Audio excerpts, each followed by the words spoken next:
नमस्ते विद्यार्थी मित्रांनो, वर्ग 8वा NMMS शालेय क्षमता चाचणी प्रकरण 15वे area. Question number 1.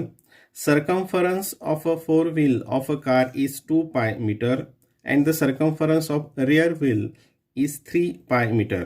If four wheel makes 10 revolutions more than the rear wheel, what will be the distance covered by the car? आता पहिल्यांदा आपण सर्कम्फरन्स म्हणजे काय हे एकदा थोडक्यात बघूयात. तर हे जे सर्कल आहे, आता आपला फॉर्म्युला त्याचे माहीत पार्ट आहे 2 पाय आर किंवा पाय डी, हे सर्कम्फरन्सचा फॉर्म्युला आहे. आता सर्कम्फरन्स म्हणजे काय, तर एखादा व्यक्ती ह्या पॉईंटपासून हा चालत चालत असा पूर्ण सर्क्युलर पाथप्रवरून चालत इथपर्यंत आला, त्याने जे डिस्टन्स कव्हर केलेलं असतं त्या डिस्टन्सला काय म्हणतात, त्याचं सर्कम्फरन्स म्हणतात. हे तुम्ही 8वीच्या पुस्तकात अभ्यासलेलं आहे. आता हे समजा चाक आहे, तर हे जेव्हा एक रिव्होल्युशन कंप्लीट होते, याची एक फेरी पूर्ण होते, तर हे किती डिस्टन्स कव्हर करतं, तर ते त्याच्या सर्कम्फरन्स इतकं डिस्टन्स कव्हर करतं. म्हणजे एक फेरी ज्याची पूर्ण होईल तर हे किती डिस्टन्स असेल, हे इतकं डिस्टन्स समजा कव्हर केलं म्हणजे हे किती आहे, त्याचं सर्कम्फरन्स आहे. हा काय आहे, त्याचा सर्कम्फरन्स. ठीक आहे. आता उदाहरण आपण बघूयात. हे उदाहरण याच्यामध्ये काय दिलंय, एक कार आहे आणि त्याचं फोर व्हील म्हणजे समोरचं चाकाचं जे सर्कम्फरन्स आहे ते 2 पाय आहे आणि पाठीमागचं जे चाक आहे रिअर व्हील त्याचं आहे 3 पाय. ठीक आहे. If fore wheel makes 10 revolutions more than rear wheel, म्हणजे काय होतं, कार जेव्हा ट्रॅव्हल करते तर दोन्ही चाकं फिरत असताना तर पुढचं जे चाक आहे हे किती वेळ जास्त फिरतं, तर 10 revolutions more than rear wheel. Rear व्हीलच्या जेवढे फेऱ्या होत असतील त्याच्यापेक्षा समोरचं चाक हे 10ने जास्त असतं. आता हे बघा उदाहरण, हे इक्वेशन करूनही करता येतं. आता आपण इथं rear wheel, R for rear wheel, आणि त्याची सर्कम्फरन्स किती आहे 3 पाय. हे नीट थोडंसं काळजीपूर्वक बघा इथे म्हणजे लक्ष समजेल. आणि दुसरा आहे फोर व्हील, त्याची सर्कम्फरन्स किती आहे 2 पाय. आता समजा हे जर याच्या एक्स रिव्होल्युशन झाल्या रिअर व्हीलच्या, तर त्यावेळेस याच्या किती होतात, x+10. याच्यात किती होतात, x+10. 10ने जास्त होतात कारण ते दिलेलं आहे.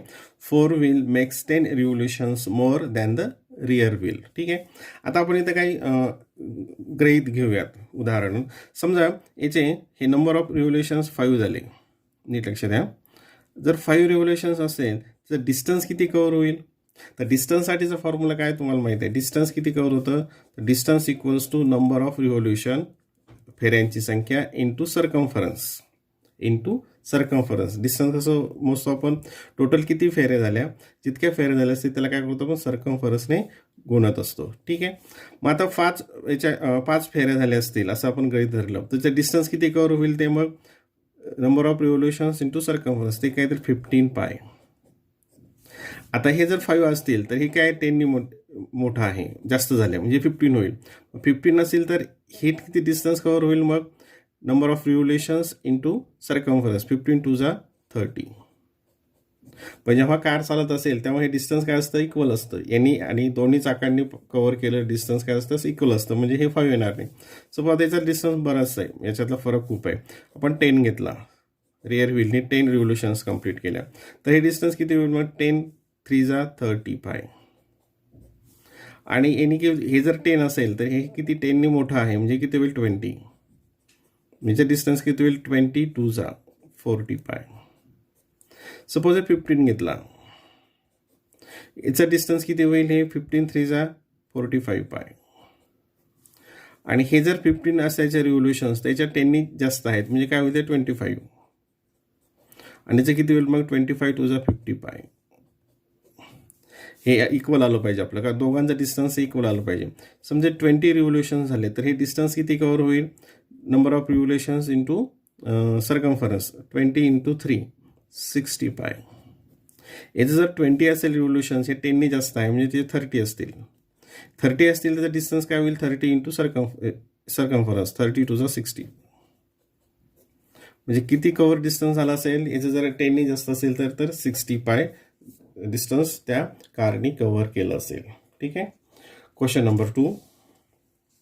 अ circle touches all sides of equilateral triangle having side 6.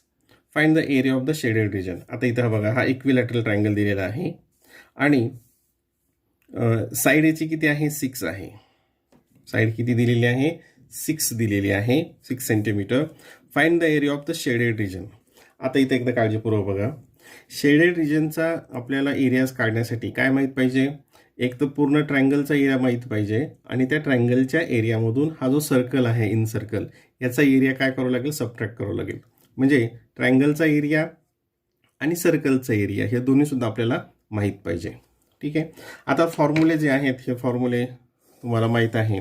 पहिल्यांदा आपण काय करूयात, डायरेक्ट असं जरी लिहिलं फॉर्म्युल्यामध्ये, तर area of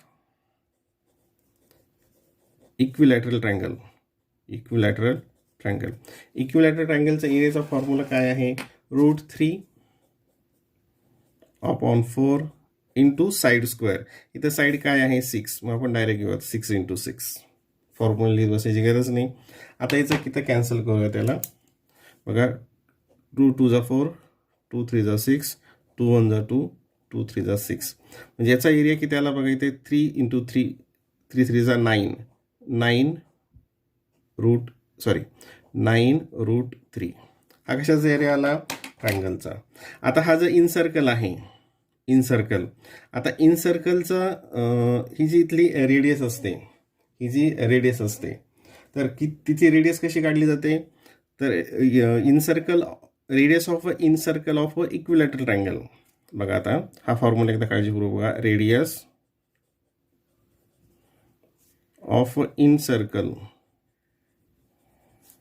of an equilateral triangle. तिची रेडियस काढण्यासाठीचा फॉर्म्युला काय आहे?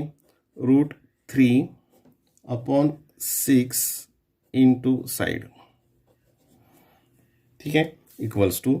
मग आता रेडियस किती येईल? व्हॅल्यूज ठेवूयात. √3/6 इंटू साईड किती आहे याची? 6.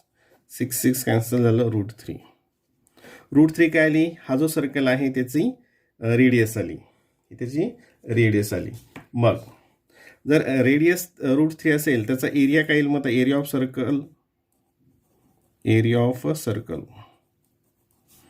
ऑफ सर्कलचा फॉर्म्युला तुम्हाला माहिती आहे, πr² equals to 22/7 into R किती आलं? √3. म्हणजे √3 इंटू √3. √3 इंटू √3 म्हणजेच काय येतं ते? याचं उत्तर येतं 3. याचं उत्तर काय येतं? 3. मग बघा आता इथे इक्वल्स टू, आता पॉईंटमध्ये आहे. ठीक आहे. 22 इंटू 3/7. आता आपण काय करूयात? 22/7 हे कॅन्सल होत नाही म्हणून 20/7 पायची व्हॅल्यू काय करूयात? 3.14 घेऊयात. काय घेऊयात? 3.14. मग इक्वल्स टू हा मल्टिप्लिकेशन 3 4 जा 12 कॅरी 1, 3 1 जा 3 प्लस 1 4 डेसिमल पॉईंट 3 3 जा 9. हा कशाचा एरिया आला? सर्कलचा. आणि इक्विलॅटरल ट्रायंगलचा एरिया किती आलेला आहे? 9√3. किती आलेला आहे? 9√3. आता 9√3ची आपल्याला व्हॅल्यू काढावं लागेल. बघा, 9√3 इक्वल्स टू 9 इंटू, आणि √3ची व्हॅल्यू किती येते? 1.73. काय येते? 1.73. मग इक्वल्स टू 9 3 जा 27 कॅरी 2, 9 7 जा 63 प्लस 2 हे झालं 65, इथं आलं 5 कॅरी 6, 9 1 जा 6 प्लस 1 15. ही कशाची आली? इक्विलॅटरल ट्रायंगलची. बघा आता इथे. आणि सर्कलची किती आली? ही इतकी आली. मग शेडेड रिजनची काढण्यासाठी काय करावं लागेल? यामधून जो सर्कल आहे त्याची एरिया मायनस करावं लागेल. म्हणजे काय येईल मग ते या ठिकाणी? -9.42. 7 - 2 5 हे 1 डेसिमल पॉईंट 15 - 9 हे काय 6.15. 6.15 ऑप्शन नंबर 4. आता याच्यामध्ये काय आहे? फक्त कॅल्क्युलेशन्स हे जास्त आहे. कॅल्क्युलेशन जास्त आहे. Question number 3. If each side of square is increased by 50%, then what will be the ratio of area of a new square to the area of a original square? आता question तुमच्या लक्षात आला की काय केलं? त्याची साईड ही 50%नी increase केली तर त्याचा एरियाचा रेशोमध्ये काय होतं. आता हा समजा ओरिजिनल आहे, इकडे लक्ष द्या, हा ओरिजिनल आहे, हा ओरिजिनल स्क्वेअर आहे आणि ती साईड आहे एक्स असं आपण कन्सिडर केलं. आणि काय केलं नंतर याच्या 50% साईड वाढवली. हा मी इकडे घेतला मुद्दा म्हणून, कारण आपल्याला त्या प्रमाणात रेशो विचारलेला आहे. न्यू टू काय विचारलं आहे, ratio what will the ratio of area of new square two the original square, म्हणून आपण न्यू इकडे घेतला. आता याच्या 50% म्हणजे काय, याच्या 50% म्हणजे काय, हाफ म्हणजे एक्स अपॉन 2. म्हणजे याची जी साईड असेल ती किती असेल, 2x plus X upon 2 equals to 3x upon 2. 3x upon 2 म्हणजे साईड असेल 3x अपॉन 2. आता याचा एरिया म्हणजे काय, साईड इंटू साईड म्हणजे काय येईल ते 3x 2 ब्रॅकेट स्क्वेअर आणि याचं काय येईल एक्स स्क्वेअर. याचं काय येईल एरिया एक्स स्क्वेअर. बघ 9x square upon 4 is to X square. हे एक्स स्क्वेअर कॅन्सल होईल. 9 अपॉन 4 इज टू 1, हे 4 इकडं मल्टिप्लायमध्ये येईल. 9 इज टू 4 काय येईल ते मग 9 is to 4. Option number 1. If a question number 4, if a diagonal of a rectangle is 15 centimeter and its perimeter is 42 centimeter, then find the area of the rectangle. आता इथे बघा एक रेक्टँगल आहे, इथं आपण फिगर ड्रॉ करूयात. म्हणजे figure draw केल्यानंतर आणखी समजायला सोपं जाईल. हा रेक्टँगल, हे सगळे 90 डिग्री असतात रेक्टँगलचे, हे तुम्हाला माहीत आहे. आणि काय दिलं आहे, इफ द डायगोनल किती दिलेली आहे, ही 15 आणि याची पेरिमीटर म्हणजे ही काय झाली तर ब्रेड झाली, ही लेंथ झाली, ब्रेड लेंथ. आणि पेरिमीटर किती आहे 42. पेरिमीटर किती दिली आहे 42. पेरिमीटरचं फॉर्म्युला काय आहे, 2 in length plus breadth equals to 42. Length plus breadth equals to, हे इकडे काय होईल डिवाइड होईल, म्हणजे 2 आणि हे काय येईल 1. आता लेंथ प्लस ब्रेड बघा, हे हा लेंथ आणि ब्रेड याची ॲडिशन दोघांची मिळून किती आहे 21. आता बाय पायथागोरस ट्रिपलेट्स नुसार हा राईट अँगल ट्रायंगल आहे, हा 15 असेल, हा हायपोटेनियस 15 असेल, तर ज्या दुसऱ्या साईड्स असतात त्या किती असतात मग 15 असेल तर एक 9 असते आणि एक 12 असते. आता पायथागोरसचे ट्रिपलेट्स जर तुम्हाला माहिती नसेल तर खाली डिस्क्रिप्शन बॉक्समध्ये त्या पायथागोरसच्या ट्रिपलेट्सवर एक व्हिडिओ तयार केला आहे, तो तुम्ही बघा. म्हणजे उदाहरण इथं हा भाग तुम्हाला लगेच लक्षात येईल. ह्या जर दोन हे साईड असतील तर याची ॲडिशन किती येते, याची लेंथ किती येते, म्हणजे ही किती असेल 12 असेल आणि ही 9 असेल, करेक्ट. ही किती येते मग 21. म्हणजे ही कंडिशन इथं ट्रू झाली. आणि काय विचारलं आपल्याला मग, तिची लेंथ आणि ब्रेड कळले आपल्याला 12 and 9. Find the area of the rectangle. आणि एरिया ऑफ द रेक्टँगलचा फॉर्म्युला काय, length into breadth, 12 into 9 and 12 9 जा 108 स्क्वेअर सेंटीमीटर. ऑप्शन नंबर 2 काय येईल त्याचं, option number 2. Question number 5, area of a rhombus in 144 centimeter square, length of one of its diagonal is twice the length of another diagonal. Find the length of a smaller diagonal. सोपं आहे हे.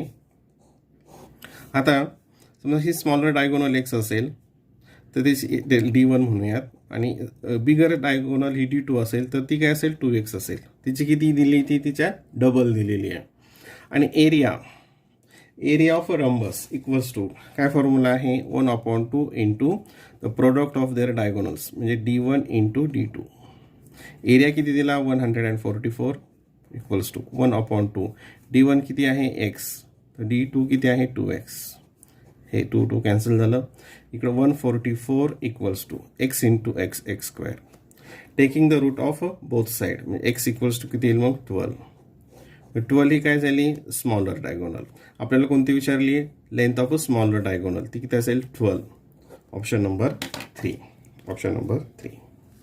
Question number 6, if area of equilateral triangle is 36√3 square centimetre, then find perimeter of that triangle, त्याची perimeter find out करायची आहे.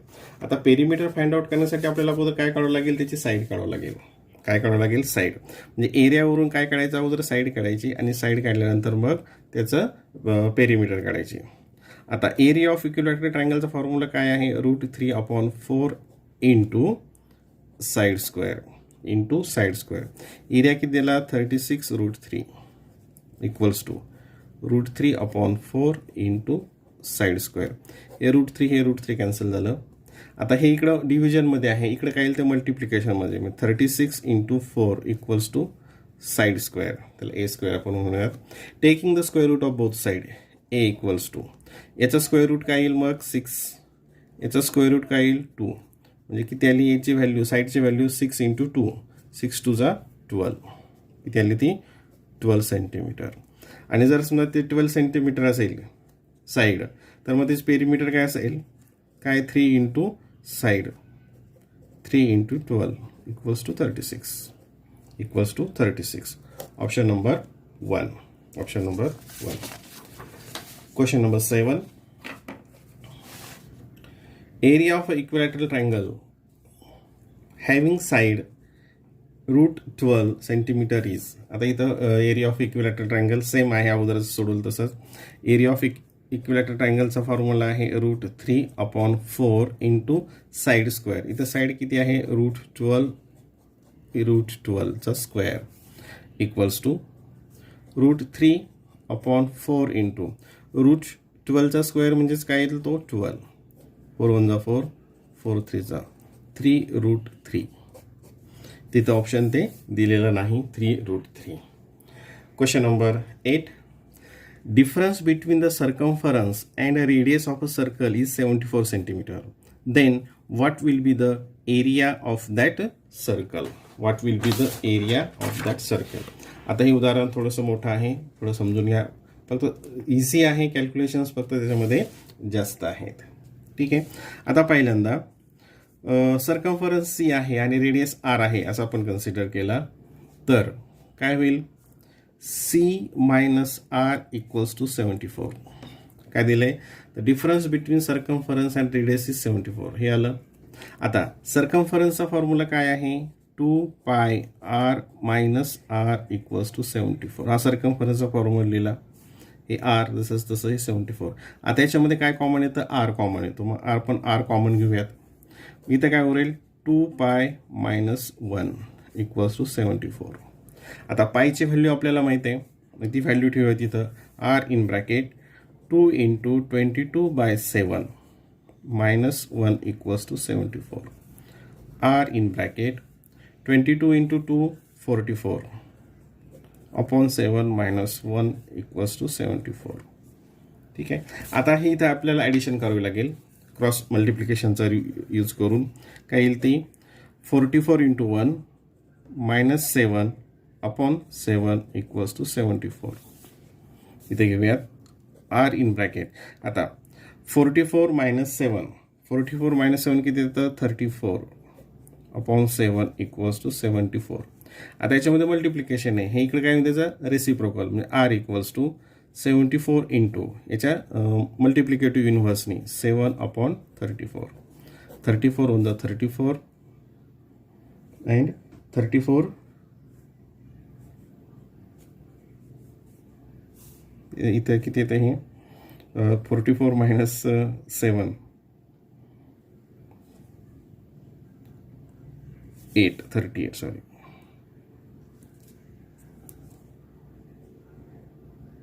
37 sorry 37. 37 one जा 37 and 37 to जा 74.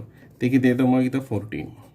Radius किती आली 14. आणि आपलं काय विचारलंय, area of the circle. Radius आली तर आपल्याला काय कळतं लगेच, area. Area equals to pi R square equals to 22/7 into 14 into 14. 7 1 जा 7, 7 2 जा, हे किती येईल, 44 इंटू 14. 14 4 जा 56, carry 5, 14 56 and 56 plus 5 61. 616 square centimetre. Option number 3. Option number 3. इथे सबट्रॅक्शन हे झाली होती. Question number 9.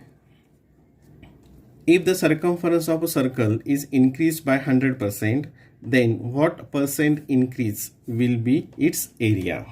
आता सर्कम्फरन्स काय केलं 100%नी वाढवली म्हणजे डबल केली तर एरियामध्ये किती फरक होईल असा प्रश्न आहे. आता इथं बघूयात आपण.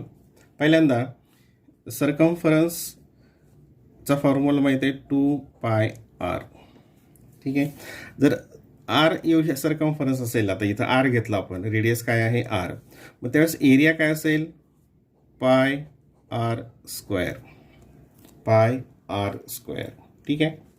आता इथं सर्कम्फरन्स काय केली 100% केली म्हणजे डबल केली. मग काय होईल ती बघा 2c इकडं म्हणजे इकडं पण 2 ने म्हणजे 4πr. आता या ठिकाणी इथं रेडियस काय होईल आता बघा हे 2π आणि हे 2r. 2π 2r म्हणजे हे 4ला काय केलं आपण बायफर्गेट केलं. आता याच्यामध्ये रेडियस किती आहे, सर्कम्फरन्सचा फॉर्म्युला तर बदलला नाही 2πr. आता या ठिकाणी आर किती आली आहे 2r झाली आहे. आर किती झाली आहे 2r. मग एरिया करत असताना पाय आर किती आहे या ठिकाणी 2r ब्रॅकेट स्क्वेअर किती येईल ते 4πr स्क्वेअर. 4πr square.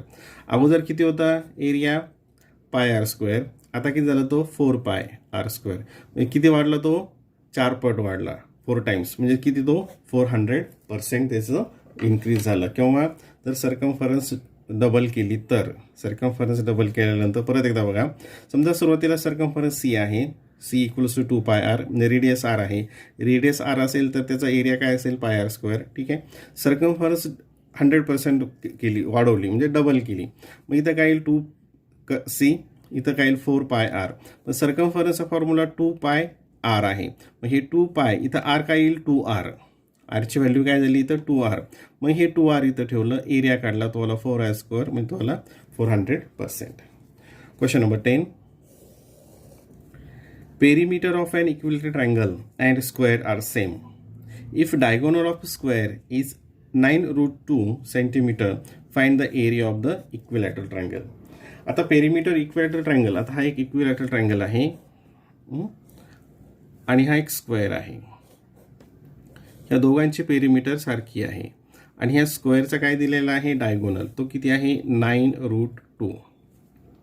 जर डायगोनल 9√2 असेल तर साईड किती असते, साईड काय असेल मग या ठिकाणी 9 असेल.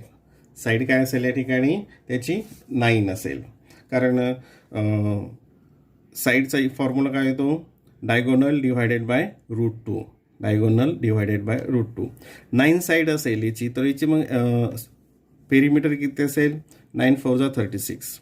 याची जर 36 असेल तर मग ही साईड काय असेल ही 12 आणि 12 साईड असेल. साईड काय यायची मग त्याची 12 येईल. आणि 12 जर साईड आली तर मग एरिया ऑफ काय असेल √3/4 इंटू साईड स्क्वेअर. इझी आहे हे. 4 1 जा 4, 4 3 जा इक्वल्स टू 12 3 जा 36 √3. 36 √3. Option number 1. Option number 1. Question number 11. In the adjoining figure, area of shaded region is 16√3.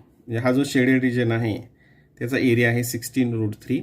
Then what will be the side of a equilateral triangle PQR. म्हणजे ही जे मधला आहे PQR याची साईड किती आहे असा प्रश्न आहे.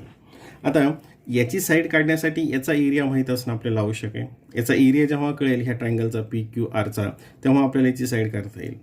आता ह्या पूर्ण फिगरकडे पाहिल्यानंतर याचा एरिया कसा काढणार तर आपल्याला हा जो मोठा आहे ABC मधून हा शेडेड रिजन जर मायनस केला, ABCचा पूर्ण एरिया काढला आणि त्याच्यामधून शेडेड रिजनचा एरिया मायनस केला तर ह्या ट्रायंगलचा एरिया आपल्याला मिळतो. ठीक आहे. आता इथं आपण फॉर्म्युले लिहायची गरज नाही. तर area of a triangle PQR equals to आता area of ABC, area of triangle ABC, आणि हा काय इक्वॅलिटर ट्रायंगल आहे, त्याचा फॉर्म्युला तुम्हाला माहीत आहे √3/4 इंटू साईड स्क्वेअर. इथं साईड किती आहे 10 × 10 minus area of shaded region, shaded रिजनचा एरिया इथे दिलेला आहे 16√3, त्या आहे तो 16√3 इक्वल्स टू, इथे कॅन्सल करूयात,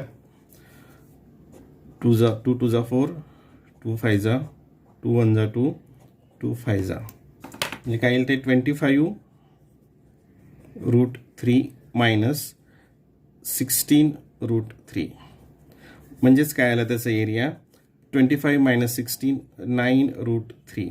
हा कशाचा एरिया आला, एरिया ऑफ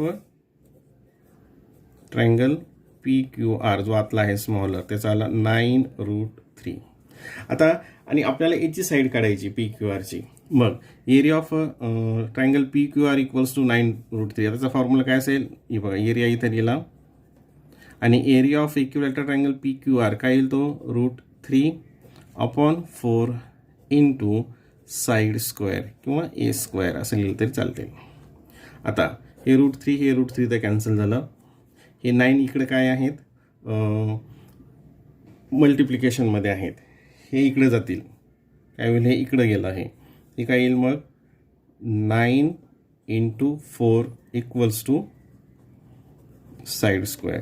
मग याची साईड काय असेल बघा, taking the square root of both side, याचा स्क्वेअर रूट काय येईल 3, याचा स्क्वेअर रूट 2, म्हणजे साईड इक्वल्स टू 3 2 जा 6, काय येईल त्याची साईड 3 2 जा 6, परंतु 6 याच्यामध्ये ऑप्शन दिलेलं नाही, याचा आन्सर काय असणार आहे 6 आन्सर असेल. आता यापुढील जे प्रश्न आहेत याचा एक वेगळा व्हिडिओ तयार केलेला आहे आणि त्याची लिंक खाली डिस्क्रिप्शन बॉक्समध्ये दिलेली आहे.